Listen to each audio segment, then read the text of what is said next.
Hola, pues sean muy bienvenidos a esta segunda clase de nuestra materia de introducción a la física educativa de este semestre B25.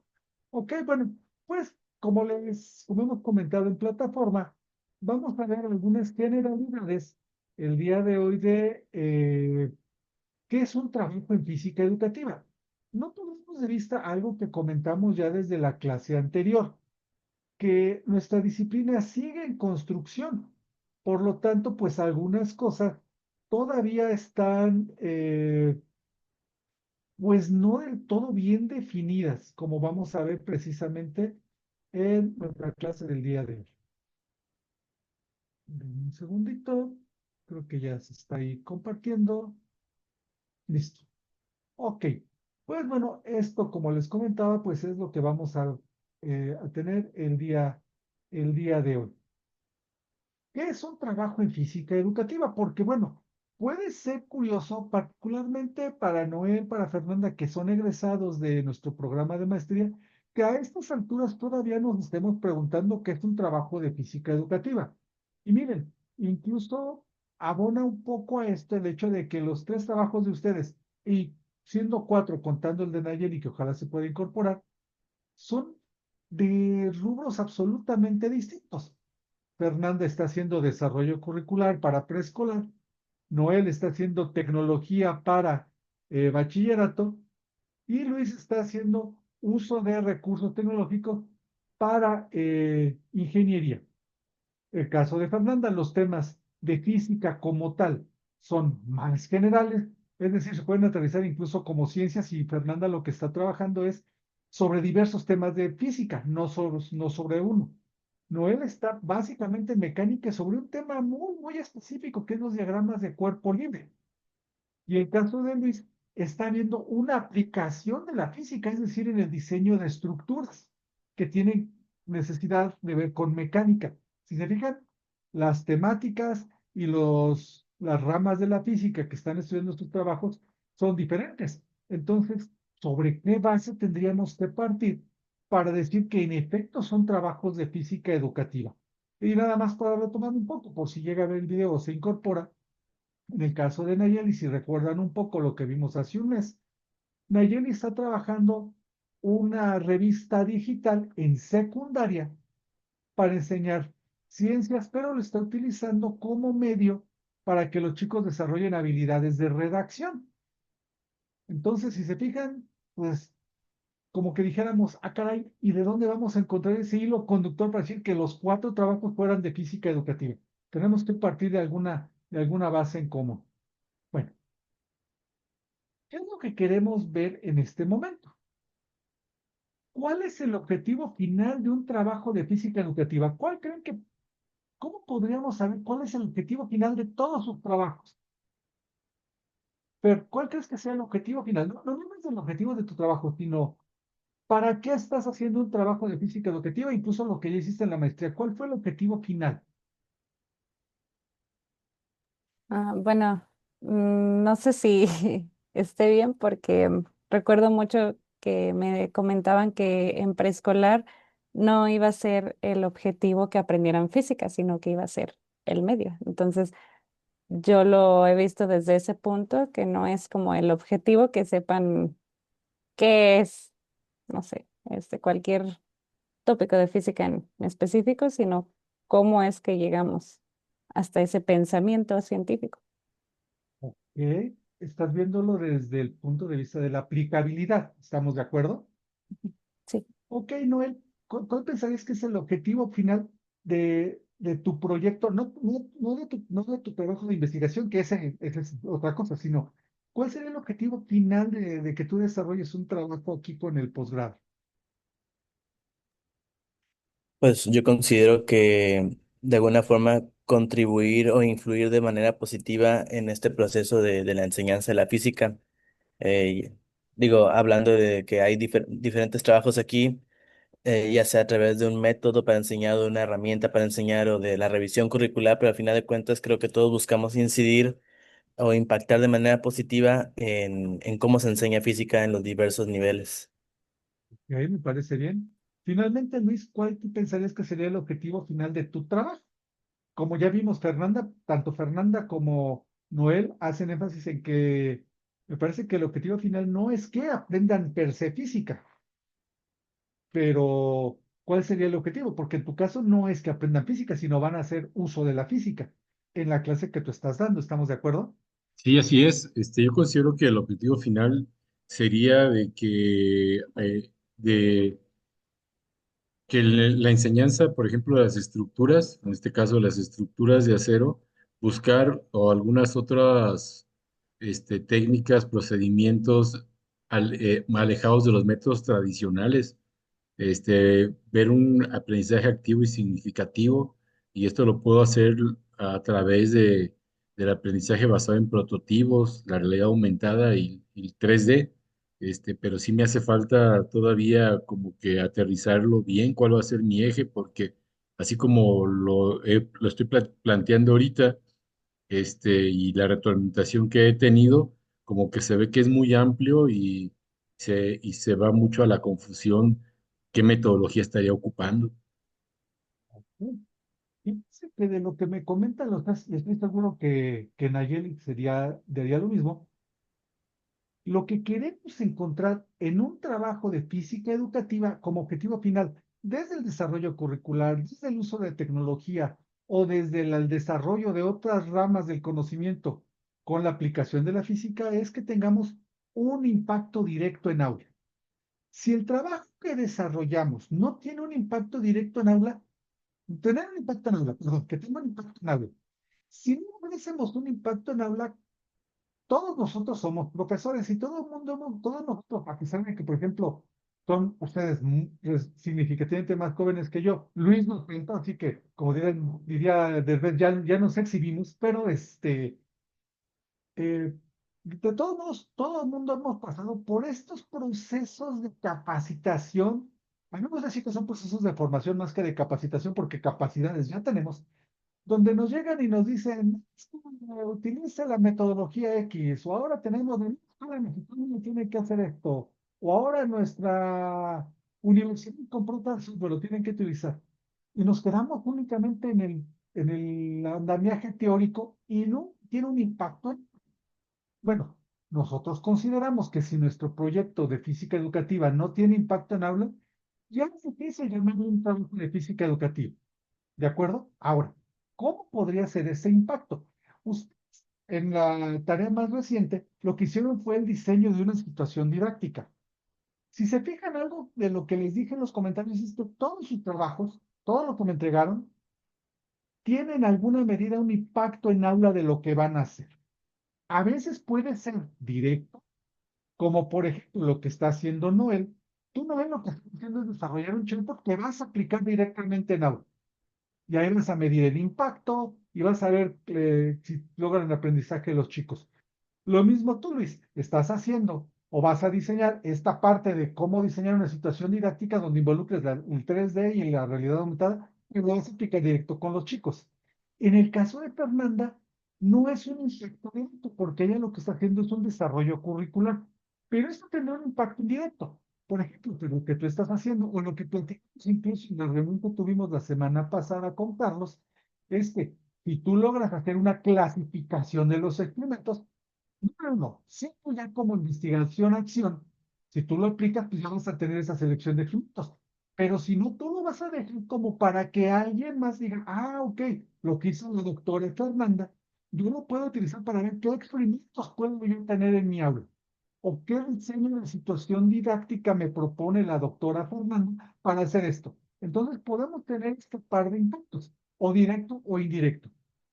En muchas ocasiones, y ahí acuso un poco de responsabilidad culposa, por llamarle de alguna manera, es uno de los motivos por los cuales a veces tengo diferencia con cómo se trabaja con los colegas de matemática educativa, que en ocasiones hablan de locuraciones teóricas muy profundas, o desde el punto de vista de las que hacen pedagogía a veces, y espero que no te vayas a sentir, Fernanda, yo en algunas ocasiones digo que yo creo mucho en la pedagogía. En quienes no creo en muchas ocasiones es en los pedagogos. O sea, la pedagogía cuando nosotros aplicamos nos sirve, pero cuando Cuando nos quedamos en la elucubración teórica no nos sirve de nada. Y aquí voy a hablar de una anécdota. Cuando yo me gradué del doctorado, una colega de matemática educativa que se había ido a Canadá a hacer el postdoc me invita. Estamos hablando de la prehistoria, ¿eh? Pero se fue a trabajar con alguien que no, incluso en este momento no sé si siga con vida, espero que sí, pero era muy conectado en la matemática educativa que se llama Mike Colby. Y me dijo, no, mira, ya le hablé de ti, que pudieras venir a hacer el postdoc. Comunícate con él. Me comunico con el doctor Roth. Y le digo, mire, soy de acá de México, estoy interesado de hacer un postdoctorado allá con usted. Está en la Universidad Victoria, en Canadá. La respuesta me dijo, mire, me parece muy bien, tengo muy buenas referencias de los mexicanos. Dígame a qué se dedica usted, en qué hizo su trabajo. Lo que yo hice mi tesis fue sobre estilos de aprendizaje en enseñanza el concepto de fuerza en estudiantes de ingeniería. Así se lo comunico y la respuesta del doctor Roth me dejó frío. Me dijo, mire, me parece que los estilos de aprendizaje son una forma anticuada y pasada de moda de ver la educación. Lo que yo estoy haciendo es teoría de la quinta activación. Si usted está interesado, podemos platicar. ¿Cuál fue mi problema con ello? No una respuesta un poquito petulante, sino que yo no había oído hablar ni de la teoría de la primera actividad, ni del primer teoría de la activación. Pero luego platiqué con mis colegas de la escuela donde yo trabajaba, con los compañeros del doctorado, con el doctor César Mora. Nadie tenía nociones de la teoría de la activación. Cierto que estás un poco más metida en el mundo de la educación. ¿Habías oído hablar de la teoría de la activación? No, con ese nombre no. No, claro que yo, esa anécdota siempre la recuerdo. Eh, Apenas oí hablar ahora en Cicata hace 3 semanas que se hizo la junta de colegio de que alguien de matemática educativa proponía aplicar la primera teoría de la activación para algún trabajo. ¿A qué voy con esto? Yo no le veo aplicación directa en aula en algo que no conocemos. Ahora, no digo que hacer teoría no sea importante, pero si esa teoría no la vemos aterrizada en aula, como que no nos sirve de gran cosa. Y entonces yo creo que pues nuestro trabajo puede ser un trabajo teórico de pedagogía teórica, etcétera, pero no un trabajo de física educativa. Lo mismo puede pasar con otras ramas como la propia tecnología.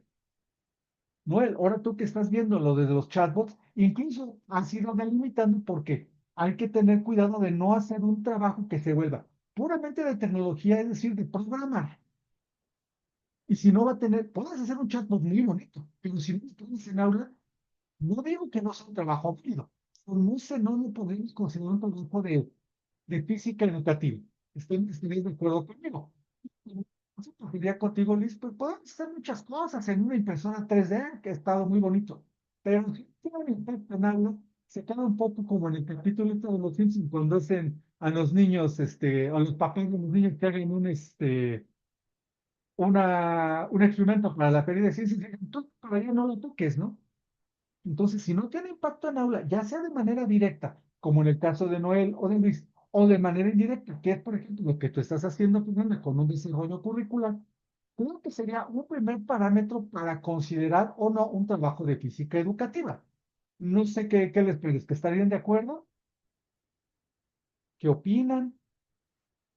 Noel, ¿qué opinas? Pues, o sea, sí es cierto y a la vez yo siento que, como lo mencionaba en la sesión anterior, ¿no? Como no están las líneas bien definidas entre lo que abarque, lo que comprende física educativa, pues también como que sí existe ese, digamos, por así decirlo, riesgo en que alguna de estas líneas en las que estamos tomemos un camino ya muy cargado hacia tal vez la herramienta o el área subsecuente. O sea, por ejemplo, en mi caso, la tecnología de la información y dejar de un lado la parte física. Entonces, pues digamos que eso, no sé si decirlo mal necesario, o sea que por el hecho de que no tengamos definido o consensuado la definición del campo del área de estudio, pues también pues existe el riesgo de que en algún punto nos salgamos del mismo. Muy buena observación. Y coincido contigo totalmente. Ahora, creo que partir de esto de que tenga impacto en aula, no que necesariamente o estrictamente sea un trabajo de física educativa, pero nos da un principio. Porque como dices, y tienes toda la razón, hay tantas líneas que están por ahí abiertas que habría que ver si lo que estamos haciendo en una línea muy novedosa dentro de la propia física educativa es un trabajo para la disciplina. Y yo creo que, nuevamente regreso a esto, pues un buen parámetro. A ver, lo que usted está proponiendo puede ser algo muy loco, ¿eh? Y voy a exagerar con una propuesta que nos hicieron hace muchos años de un chico cuando quería ingresar. Quería utilizar la hipnosis para la enseñanza de la óptica en ingeniería. ¡Ay! Ahí está en el terreno casi de la pseudociencia, ¿no? Pero de principio podría pensarse que es un trabajo de física educativa. Bueno, buscar a este personaje, este chico, que tuviera un impacto en aula, probablemente sí, pero no nos lo supo explicar. Entonces, ahí nos quedamos flotando. Hay otros trabajos ahorita que estoy colaborando con la gente de la Universidad de Guadalajara que, por ejemplo, le quieren dar mucho impulso a la política educativa. Recuerdan que vimos una lámina en la clase anterior donde sí venía incluida gestión y política educativa. Ahora, nuevamente, podemos perdernos ahí. Si hablamos de encumbraciones políticas, etcétera, y no vemos que esa política pueda tener, al menos de manera indirecta, un impacto en aula, pues como que ya sería bastante cuestionable nuestro o ese proyecto como un proyecto de física educativa. ¿Queda claro hasta aquí? ¿Coinciden conmigo en este punto? Perfecto, perfecto, avancemos. Seguro no es el único parámetro que podríamos utilizar porque, vamos, podemos decir, ¿tiene un impacto en aula? Ok.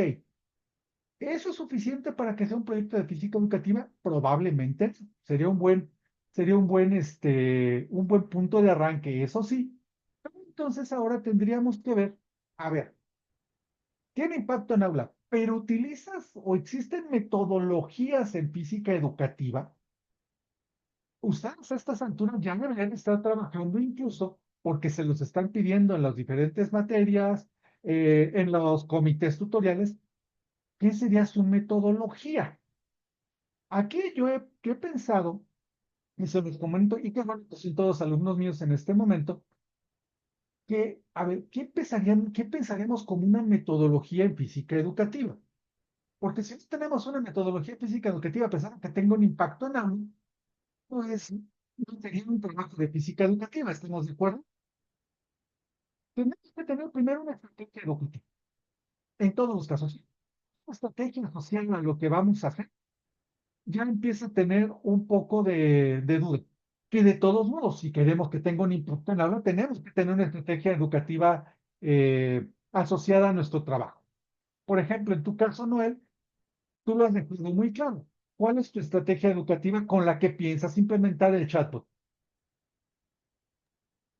Pues iría implementando la teoría de situaciones didácticas que Exacto, este, nacen en las matemáticas, pero pues ya han habido varias aplicaciones en física claro. y pues me hace muy adecuada para, al menos para este tema, o sea, porque pues lleva al estudiante desarrollando primero la parte autónoma en la cuestión de que él experimenta y ya después al final viene la institucionalización que sería ya la formalidad de los contenidos y de los conceptos físicos.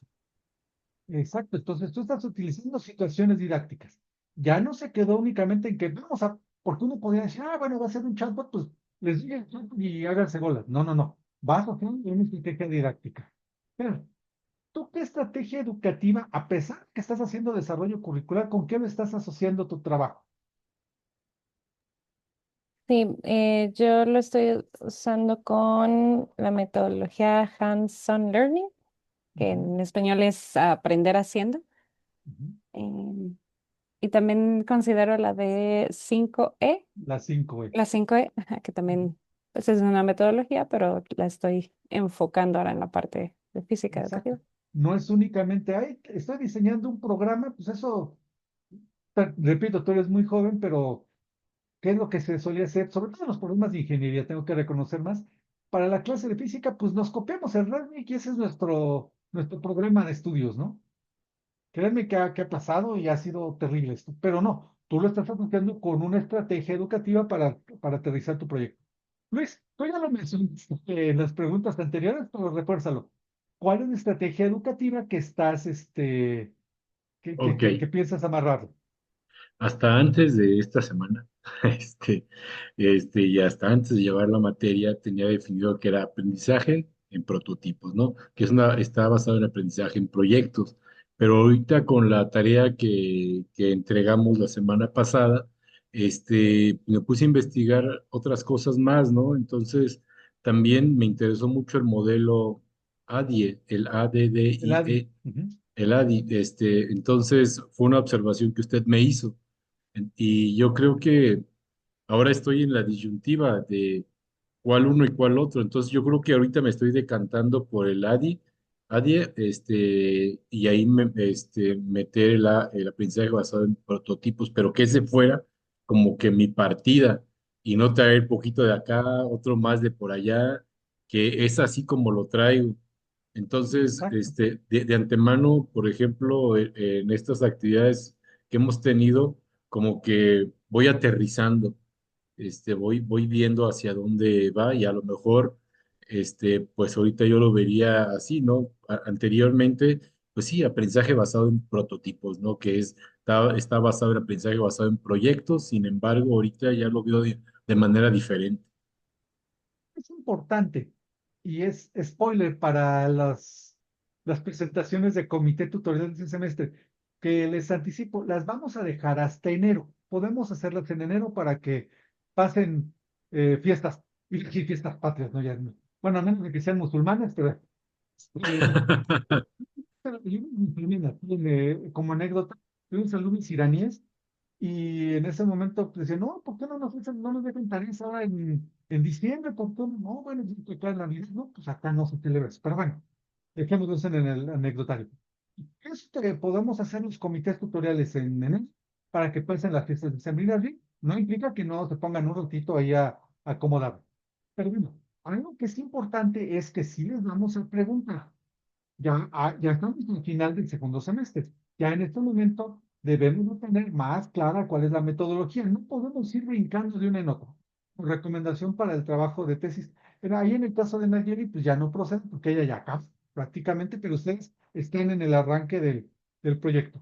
Por ejemplo, a ti te pueden cuestionar, yo me cuestionaría, ok, está el modelo de la 5E, pero ya hay ido evolucionando, ya hay modelo de la 7E, de la 11E, porque la 5, eso pasaría por todos, ¿no? O sea, a Luis es muy categórico porque si se lo comenté ahora en la tarea, bueno, es que mencionas otro, corremos el riesgo de que nos pasemos los puntos del doctorado viendo qué vamos a elegir, y eso no es recomendable. Y no, tú lo tienes muy claro desde un inicio. Ok, pero ya tenemos la estrategia didáctica, la estrategia educativa dentro de nuestra metodología. Pero ahora también necesitamos una metodología de investigación educativa. ¿Qué quiero decir con metodología de investigación educativa? Ok, ya tiene usted su tema de física que quiere estudiar, ya tiene la estrategia educativa, pero la metodología de investigación educativa quiere decir, vamos a hacer un trabajo cualitativo, cuantitativo, qué tipo de instrumentos vamos a utilizar, por lo tanto, cómo vamos a hacer el análisis. Si se fijan en esta estrategia, no estamos considerando que vamos a utilizar rúbricas y vamos a hacer evaluación por expertos. Eso se recarga en la metodología de investigación educativa. Es importante porque recuerden, si estamos hablando de proyectos de física educativa. El tener una estrategia educativa no basta únicamente para considerar un trabajo de física educativa, de investigación en física educativa. ¿Por qué? Porque si yo tengo la estrategia, sin sonar peyorativo, todos como maestros tenemos nuestras estrategias con las que vamos y damos clase. No, lo que queremos es medir el impacto. Ahí tiene que ver con toda esta parte de metodología de la investigación educativa. ¿Cómo vamos a diseñar ese chatbot que hemos platicado y tú ya lo has hecho, Noel? Por ejemplo, si tiene validación de software educativo.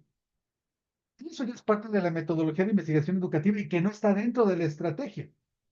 Luis, ahí estamos todavía buscando cómo acoplamos la realidad aumentada con el 3D y cómo lo vamos a estudiar, porque ¿qué vamos a medir? Les vamos a hacer test a los estudiantes, vamos a hacer pretest, posttest, ese tipo de cuestiones que, por ejemplo, a Toño sí le gustan mucho y a mí no me gustan tanto, pues ahí tenemos que sentarnos a decidirlo.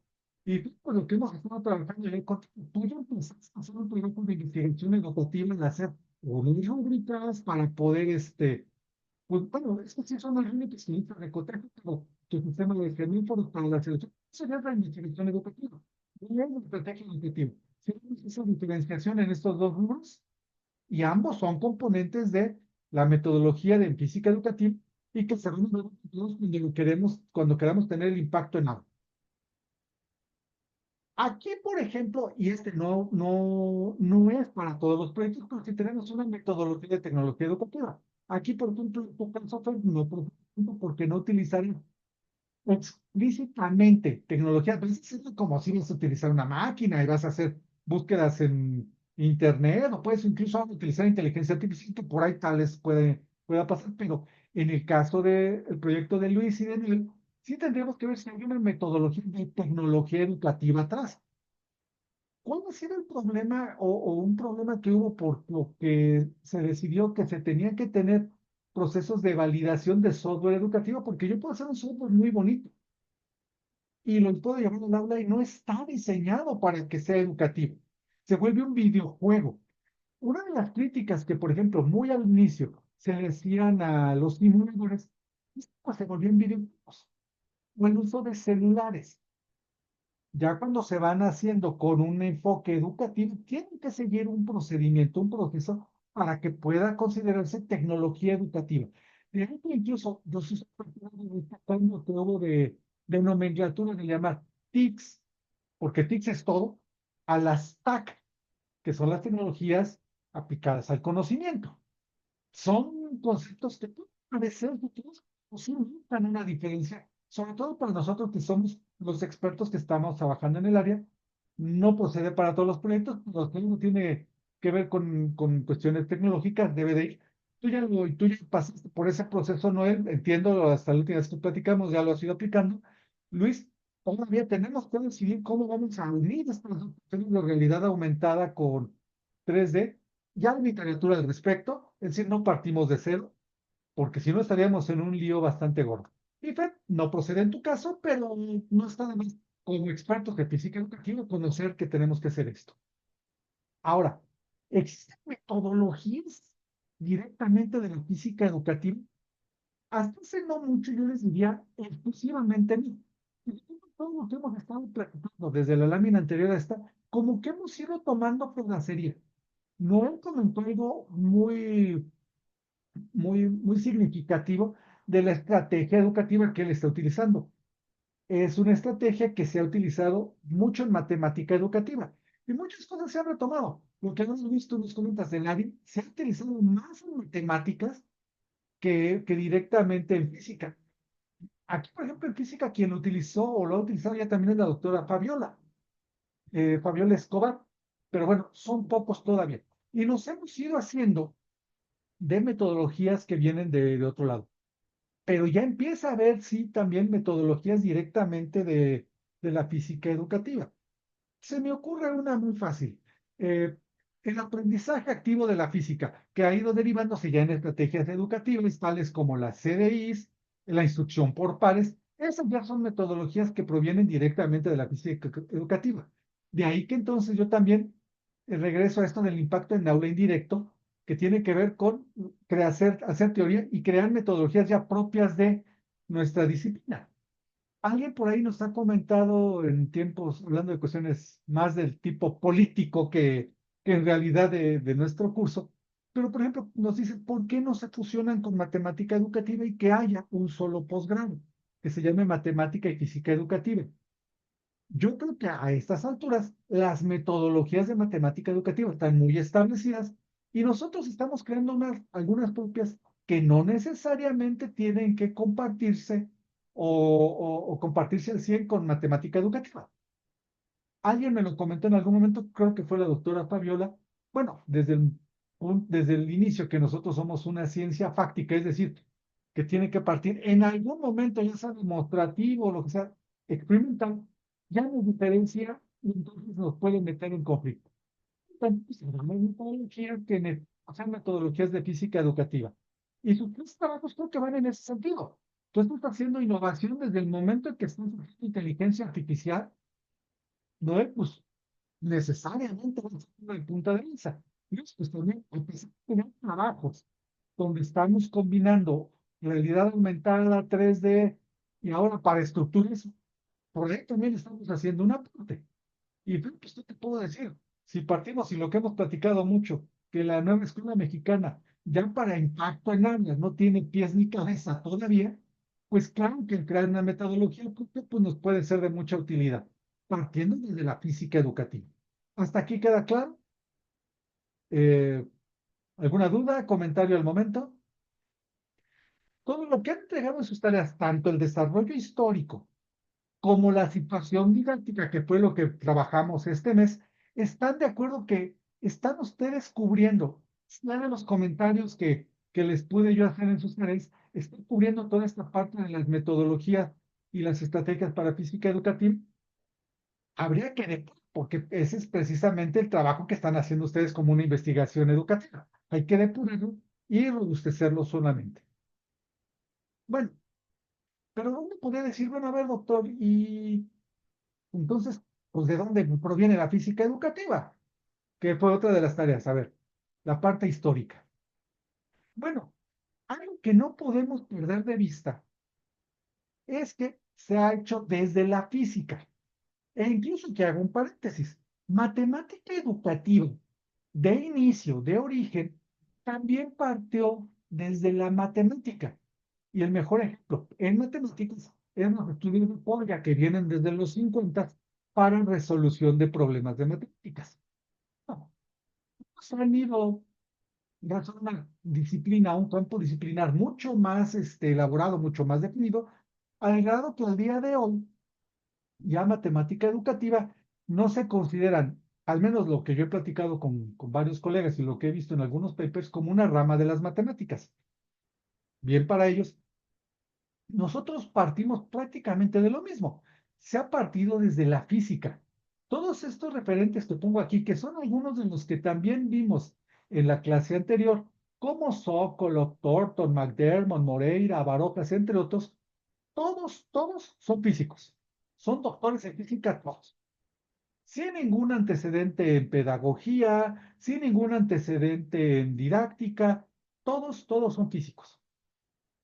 ¿Y qué eso le ha ayudado a nuestra disciplina? Que tiene un componente muy fuerte en, ok, todo esto que usted dijo, doctor Mario, en las líneas anteriores, de estrategias, metodologías, sí, pero tiene que estar basado en el conocimiento de la física. Por eso en los trabajos de ustedes, y particularmente ahora hablo de Fernanda y de Noel, que vienen desde la maestría, en un énfasis que les hemos hecho es, sí tienen que decirnos sobre qué tema de física van a hacer su tesis. Y sobre ese tema tienen que tener conocimiento. Recuerdo mucho el examen de FER. Se te hicieron preguntas de física directamente en tu examen, al nivel en el que tú lo impartes, pero sí tienes que tener esos conocimientos básicos de física. Después, como parte del propio estudio de la física educativa sobre sí misma, en qué es un aprendizaje físico, pero tienes que poner. En el caso de Noé, fíjense que podría parecer polémico el tema, y lo discutimos cuando por primera vez me habló Noel del tema de física que quería hacer, que es diagramas de cuerpo libre. Para un físico común y corriente, porque así pasó acá en el centro, o cuando lo he platicado con otros colegas, dice, ¿cómo tesis de doctorado con diagramas de cuerpo libre? Pareciera muy pobre, ¿no? Cuando ves la relevancia de lo que es un diagrama de cuerpo libre, es la base para construir toda la mecánica, todo el electromagnetismo, y me imagino, tú sigues utilizando como base de las estructuras son diagramas de cuerpo libre. Bueno, el hacer el estudio de ello nos lleva, pues, a de veras estudiar esto. Y como me dijo en alguna ocasión el doctor Isaías, ahora director del centro, porque se creó una polémica.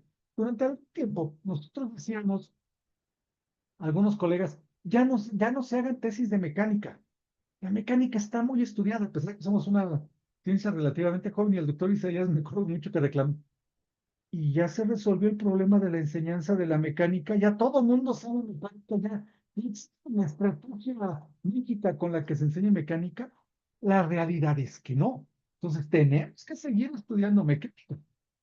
Lo comento por esto. Entonces, se ha hecho desde la física y eso refuerza un punto que sé que no es compartido por toda la comunidad, inclusive de egresados nuestros, de que la física educativa, para mí, y ahí ya es una convicción personal, es una rama de la física.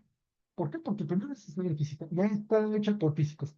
Bueno, esto ya lo discutimos en la sesión anterior. Eso sí, como lo comentamos hace rato, se adoptaron y se adaptaron metodologías de otras ramas, particularmente de la matemática educativa, que es lo que hemos comentado, pero no exclusivamente.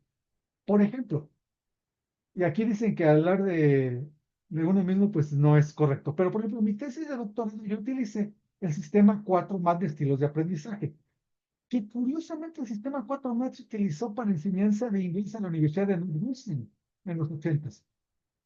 Ahí sí puedo decir que el mérito de llevarlo a la física lo hice yo. Ahora ya va de seguridad, pero bueno, eso sí me lo aprecié. Pero, por ejemplo, metodologías como el ABP. El ABP se empezó a utilizar en la Universidad de Waterloo, en Canadá, para medicina. Y se ha adaptado y creo que incluso al día de hoy me parece que este, ya en física o en ciencia se utiliza más en la propia medicina. Y ahora, por ejemplo, viendo con algunas tareas también de sus compañeros, sí, del seminario del trabajo de tesis uno, por ejemplo, está el protocolo Prisma, que es para hacer búsquedas y hacer revisiones de material, que incluso se los voy a enviar seguramente ahora en estos días, porque nos sirven mucho para hacer revisiones de literatura para nuestros trabajos. Y el mismo artículo lo van a poder, les dice, esto se hizo para medicina. Y en un pequeño párrafo dice, bueno, pero ahora también se ha adaptado para la investigación educativa. Sí, todo el mundo nos vamos a todos en las disciplinas. Quiero decir, la propia física pues, se fue agenciando desde la filosofía natural, sí, y ya estamos en este momento. Ya no estamos en un periodo que pudiéramos hacer una decisión. Creo que ya la clase anterior lo comenté, si no lo vuelvo a decir en este momento, que por ejemplo, matemática educativa ya empieza a tener decisiones. Ya hay gente que habla de, yo hago estadística educativa y ya no me veo incluso como rama de la matemática educativa. Ay, me parece un paso muy complicado. Acá todavía no veo que pudiéramos hacer una cuestión como mecánica educativa, mecánica clásica educativa o termodinámica educativa, no. Primero tenemos que seguir afianzando las bases de la física educativa. Ahora sí, ya empezando a crear algunas cuestiones de nuestra propia disciplina. Sin dejar de lado que podemos ir adaptando. La tecnología, por ejemplo, sería casi ridículo decir que no retomaríamos cuestiones de inteligencia que antes se están haciendo en otras, como el pensamiento computacional. Sería ilusorio pensar que no lo vamos a adaptar a la física educativa, ¿vale? Y se sigue construyendo la disciplina, que es precisamente lo que yo les comentaba. Existe el pensamiento matemático, el pensamiento computacional, el pensamiento científico, el pensamiento crítico. Pues por ahí puede haber algo que se llama el pensamiento físico, que es algo en lo que también estamos trabajando en CICATA, e incluso con algunos colegas en Colombia. Entonces, pues se sigue construyendo. Es importante de una disciplina que igual también, como yo les comentaba, pues no está totalmente construida. Aquí voy a hablar un poco mal de un colega que ya no está y que no está ahí en el centro, pero, y aquí lo hablo por ejemplo, con respecto al trabajo de fin. Cuando viene el primer trabajo de preescolar por acá en Zipaquirá, se comentaba, no, ¿cómo? Física para niños de preescolar. Y este colega dijo, mire, si aceptamos trabajos de preescolar, ¿qué sería el siguiente trabajo? Física para minusválidos. Y le dijimos, oye, está haciendo un único defensivo y me parece que es grosero. Dicen que todo el karma será, ¿no? 3 semanas después vinieron unos colegas de una vocacional que habían hecho un tablero con pliegues y clavos para aprender vectores para niños invidentes. A mí me pareció genial, a mí como físico no se me hubiera ocurrido. y era muy táctil, no era básicamente como si fuera una liga, pero uno estaba con clavos y ligas. Con la liga los niños iban midiendo uno, dos, tres, sumas, vectores, dices, genial. Y yo me acuerdo que sí le dije a este colega, ¿qué pasó? No, bueno, me equivoqué. Bueno, sí, sí te equivocaste. Tan te equivocó que ya no sabía en el posgrado, ¿no? Pero quiero decir es que se siguen construyendo y lo que es construcción, ¿vale? Y estamos construyendo para nuestra propia disciplina. Como toda construcción, tenemos debilidades. Nuestra disciplina, como todas, tiene debilidades.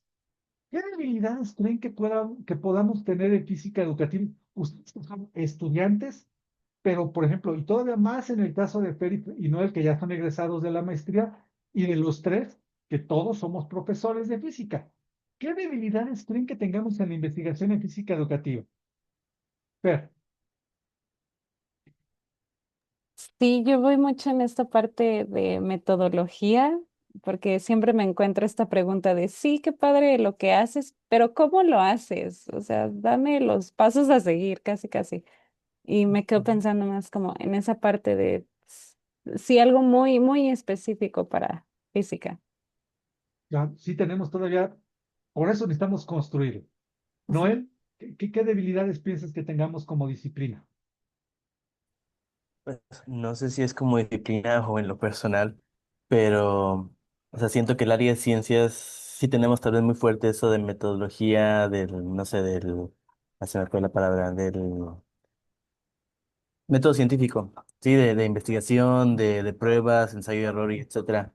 Pero ya mezclarlo eso con la parte de estadística o de análisis metodológico de investigación, al menos en lo personal, yo siento que pues, me falta conocer más herramientas o más recursos que tal vez pues otras disciplinas los tienen bien afianzados. No recuerdo que en la carrera llevaba una materia que se llamaba diseño y análisis de experimentos y era ver demasiados métodos que en su momento no me pude dar cuenta de la relevancia que tenía. No sé si les suena, por ejemplo, eh, el- los nombres eran raros, algo de el método de chi cuadrada o del Ujú. el italiano. O sea, eran cosas donde se analizaban poblaciones de muchísimas cantidades de datos y se hacían conclusiones estadísticas, digamos, relativamente sencillas, pero porque hubo todo detrás, toda una construcción matemática estadística que, pues no sé qué tan usted, doctor, que ha dirigido muchos trabajos y ha visto muchos otros, no sé qué tanta variedad ha visto en ese tipo de análisis estadísticos en un programa. Sí, sí, tienes toda la razón. Fíjate que aquí es yo le llamé debilidades, eufemísticamente ya ven que les dicen ahora áreas de oportunidad, perdón, aquí en familia le digámosle debilidades. Tiene razón. Yo creo que una fortaleza es que venimos de la física, o todavía bien se está construyendo por cómo se construye la física. Y esta es también a la vez una de las grandes debilidades que tiene la física educativa, que se espera que los métodos como se hacen en física se lleven directamente acá. Algún colega hace algunos años me dijo algo que es muy cierto con respecto a nuestra disciplina. Dice, mire, la diferencia en física educativa no es válido el principio de incertidumbre. Es decir, no todo lo que se hace en física necesariamente se traslada acá, o no todas las metodologías que nosotros tenemos, que esa se vuelve una riqueza. Es decir, el análisis cualitativo es muy difícil que lo hagas en física, no tiene sentido porque evaluando un problema de cuerpo libre de manera cualitativa, pues es casi si eres un mito, no es un mito, ¿no? Mm, En el puro, la parte de la física. Pero sí, en efecto, la parte de las ciencias de la educación nos abre todo otro panorama que tenemos que irlo aprendiendo. Y como dices, sí, hacer todo el trabajo estadístico es complicado. Y hacer la estadística de investigación educativa tiene sus particularidades. Ustedes ahorita están en un seminario 2, están viendo una embarrada, porque también es muy difícil profundizar en toda esta parte estadística. Pero sí, claro que es una oportunidad, ahí sí diría más que una debilidad, tienes razón. Y Frank también tienes razón, aparte de las metodologías, como están en construcción, como que dices, ah, caray, y sí, pero ¿cómo lo hiciste? Y cuando nos vimos con un pedagogo, realmente reforzando esto de que a veces no creo tanto ya en un pedagogo cuando está ahí Este, sí, pero ¿te basaste en qué autor teórico y de dónde saca, por qué se basa esto? Y algunas ocasiones son, pues, como platicamos la clase pasada, como lo hizo Masu con el Peer Instruction, de que se le ocurrió en el momento sin demasiado bagaje técnico. Pero sí tenemos que irlo fortaleciendo. Luis, ¿qué debilidad también encontrarías en las investigaciones de física educativa?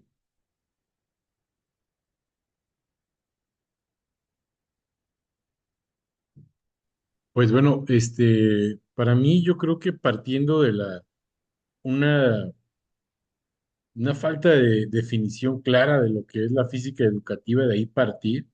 Yo sé que es una disciplina ya consolidada, pues, pero sin embargo considero que nos falta una línea bien establecida de lo que la definición en sí de la física educativa, ya que considero, por lo que he estado revisando, sí muchos trabajos mezclan diferentes tipos de enfoques, obviamente desde la cuestiones, desde la física y la educación, o sea, consideraciones cognitivas, pedagógicas, pero también físicas, y eso a mí me causa un poquito todavía de conflicto, de Ah, conflicto. Por un lado lo educativo y por otro lado lo de física.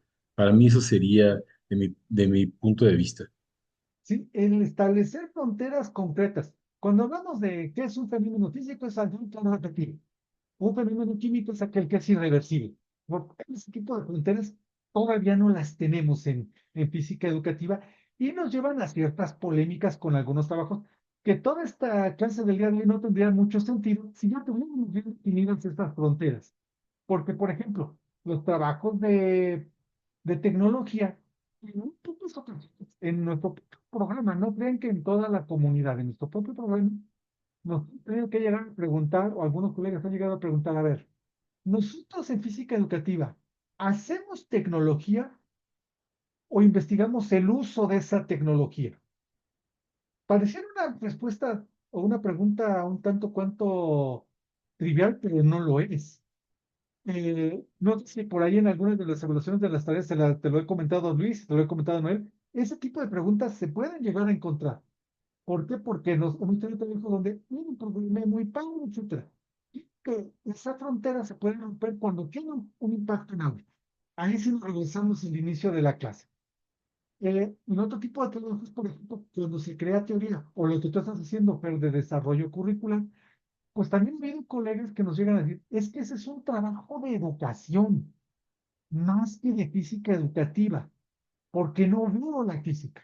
Ah, bueno, entonces necesitamos que se vea claramente en la física, porque podemos decir, ah, bueno, todo porque si usted le pone el apellido física y ya queda. No, no es tan así. Y sí, entonces coincido, Luis, las fronteras, estas se van construyendo. Yo creo que cuando Newton, de hecho, escribió eso, Newton nunca dijo que fuese físico y se murió sin saber que él era físico, ¿no? Él se asumía como filósofo de la naturaleza, él nunca estudió una carrera de física. Las carreras de física, por ejemplo, se iniciaron, los primeros físicos con el título de físico empezaron en el siglo XX. Entonces, imagínense el camino, el tipo de recorrido que tuvo que tener la física para llegar a establecerse como disciplina. Bueno, nosotros estamos empezando en ello. Vamos a ver algunas otras debilidades que, sumadas a las que me han comentado. ¿Y qué pasa que me iban a mencionar? Porque eso como que brinca en toda investigación en el área de la física educativa, es la situación normativa institucional. Por ejemplo, nos quisiéramos hacer muchas cosas y tenemos muchas ideas y de repente en nuestra escuela nos dicen, pues, ¿qué cree? Eso no se puede implementar aquí. No, que yo tengo estrategias innovadoras, por ejemplo, aquí lo pienso más en universidades como el propio Politécnico, como la Universidad de Guanajuato, que son cuadradas, son unas universidades muy viejas. Y nos dicen, pues ahora ya creo que ya sí se evolucionó un poquito, pero que nos dicen, aquí se califica con 3 exámenes, que es el 80%, 20% asistencia y 10% participación en clase. Por poner un ejemplo. Hoy es que yo voy a aplicar peer instruction y que voy a meter el uso de tecnología y que participen en redes. No, no, no, no, no. Usted muéstreme esto porque esto dice el programa. Voy a poner un ejemplo. De la Universidad de Guanajuato, la primera vez que me invitó Toño Horta a, a participar como jurado en una tesis de maestría por allá. Cuando ya se hace el examen, tipo de pandemia, por cierto. Dice, doctor, la vamos a mandar el acta para que la firme. Se la vamos a mandar por piquetería. Qué bien. Pero le pedimos un favor, se la vamos a mandar con una pluma. Yo casi me van a regalar un pluma. Que dice, tiene que firmar con esa pluma. Porque mandó una pluma con la que tienen que firmar todos. Yo me quedé a cara y pues me van a mandar una Mont Blanc o algo así. Un momento, que yo nada más quedó la mitad de la tinta, la mitad de la pluma estaba rota. No se hace un show. Y si yo le pregunté a Tony, dice, no, es que son así de cuadrados, tiene que ser la misma pluma.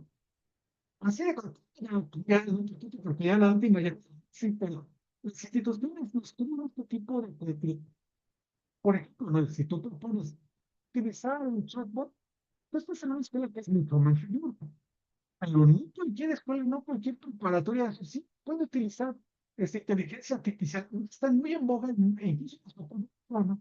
Que podemos o no utilizar inteligencia artificial.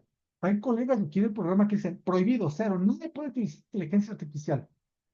Cuando la Universidad de Guanajuato, sus propios programas y sus propias tareas las están diseñando ya con ChatGPT, por ejemplo. Entonces, la situación normativa institucional nos pega. Pero, ¿qué puedo decir a ti? O sea, la nueva escuela mexicana es curioso porque hasta que no platiqué contigo me di cuenta que sí, yo estoy acá en la de México y acá se aplica. Pero en Querétaro resulta que no. Y si nos salimos del país, me tocó una conferencia en Ecuador, pues en Ecuador yo les hablo de la nueva escuela mexicana como si les estuviera hablando de marcianos, ¿no? Entonces, la situación aquí es algo que nos puede poner limitantes en nuestra investigación. Todos ustedes se han ido pudiendo adaptar, pero sí puede crear conflicto la normativa institucional, que no me voy a profundizar porque es parte de la discusión que ya ustedes me comentaron, el nivel epistémico, con todo lo que quiere decir el nivel epistémico, es decir, el nivel de profundidad, si, la parte metodológica, la definición de la disciplina, todo ese nivel epistémico también nos causa conflicto. Desde que un punto que si yo les digo a los colegas de Cicata Legaria, tenemos problemas con el nivel epistémico, casi todos me dirían, primero defíneme qué es epistémico. Y ahí ya empezamos con un problema que cae nuevamente en lo que comentabas tú, Luis. Hasta del propio lenguaje que ahora tenemos que adquirir de la parte educativa nos cuesta trabajo. No importa que seamos profesores de 20 años, 30 años. A veces este lenguaje de todos modos nos cuesta. Y algo que es muy importante, el nivel de generalidad que alcanzan las investigaciones en física y educativa es bien complicado. A diferencia de la física, y ahí sí es una diferencia fuerte con la física. Si yo hago un experimento, por ejemplo, el premio Nobel de física que se anunció hace 15 días, tiene que ver con el efecto túnel en circuitos eléctricos. Ese efecto túnel que estos colegas descubrieron en circuitos eléctricos, si se repite el experimento en Japón, les tiene que dar los mismos resultados. Si lo dicen en Zimbabue, tiene que ser los mismos resultados. En todos lados. En física educativa no. El nivel de generalidad de una investigación en física educativa es bien complicado.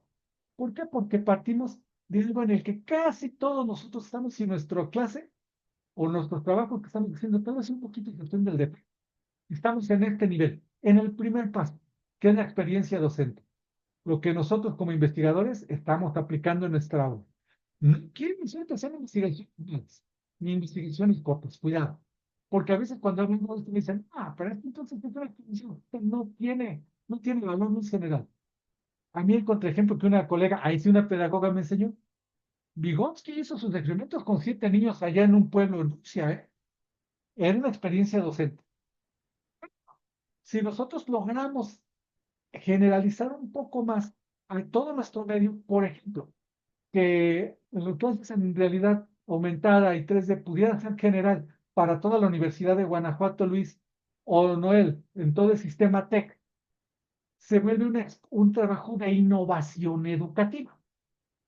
El sábado tuvimos un seminario que les mandé de las charlas de física educativa y el colega que expuso decía, no, a ver, yo creo que se equivocó en el término innovación educativa. Hasta ese término es polémico.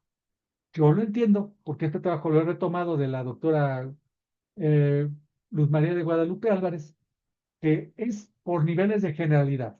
No nos metamos demasiado en definición. Pero si logramos generalizar esto, que no sea únicamente en la Universidad de Guanajuato, que no sea únicamente en el sistema de educación básica de Querétaro, que no sea únicamente el Politécnico, y que sea válido para todo, se vuelve ahora sí un resultado general de investigación educativa, en este caso de física educativa. Y hay muy poquitos trabajos que llegan hasta ese punto. Yo de memoria me acuerdo únicamente de dos que podía mencionar, que son el aprendizaje activo y ¿cómo se llama? Y el constructivismo. Esos sí son resultados generales. Y aún así ustedes van a poder encontrar trabajos que digan, pues miren que aquí el constructivismo ya está rebasado, y es el constructivismo posible, hablamos de la epistemología, y bla, bla, bla. Aquí me tuve que ir de generalidad.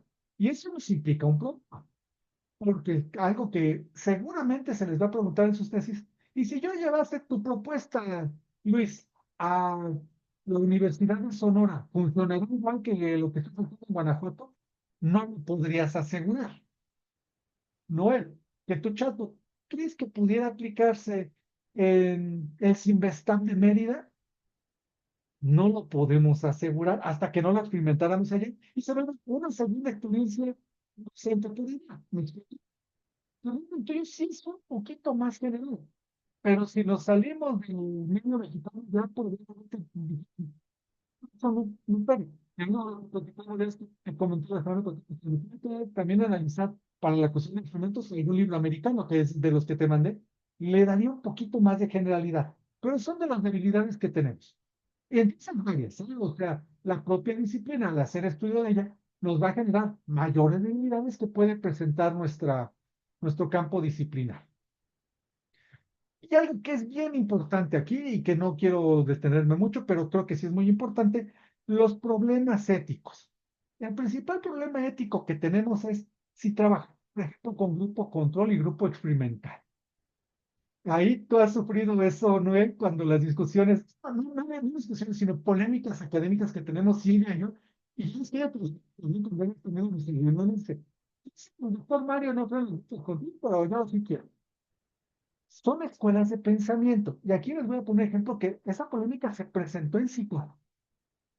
Yo no soy creyente de los grupos control y les voy a decir por qué. Por ejemplo, en el caso de cualquier investigación que estemos haciendo, vamos a suponer que yo quiero hacer una estrategia para aprendizaje de óptica utilizando robótica educativa. Lo propongo porque sé que los chicos en bachillerato no están aprendiendo bien mecánica. O, perdón, decía óptica, ¿no? Quiere decir que lo que yo estoy proponiendo es para hacer una mejora. Pero si yo hago un grupo control, ¿qué quiero decir de ese grupo control? Que les voy a dar la estrategia que no funciona. Y el grupo experimental, la que yo creo que les va a dar una mejora. Entonces eso a mí no me parece ético. De hecho, en algunas universidades colombianas está prohibido trabajar con grupo control por cuestiones éticas.